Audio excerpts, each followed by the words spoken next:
আওয়ামী লীগের নামে কেউ রাজনীতি করতে পারবে না বলে মন্তব্য করেন গণ অধিকার পরিষদের সভাপতি ও ডাকসুর সাবেক ভিপি নুরুল হক। মঙ্গলবার সন্ধ্যায় শরীয়তপুরের সখীপুরের তারাবুনিয়া চেয়ারম্যান বাজার ঈদগাহ মাঠে স্থানীয় গণ অধিকার পরিষদ আয়োজিত সমাবেশে তিনি এসব কথা বলেন। এ সময় তিনি আরও বলেন, আওয়ামী লীগ হচ্ছে পচা লাশ, আর এখন কাজ হচ্ছে আওয়ামী লীগ নামের লাশটি দ্রুত দাফন করা।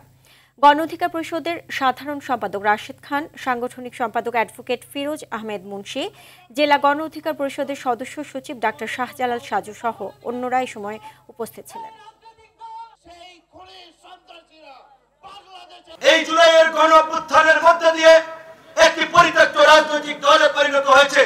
আওয়ামী লীগ একটি মরা লাশ, এই লাশকে নিয়ে টানাটানি করে লাভ হবে না। এখন আমাদের দায়িত্ব হচ্ছে এই লাশকে কবর দেওয়া, যাতে এই মরা লাশ দুর্গন্ধ না ছড়ায়।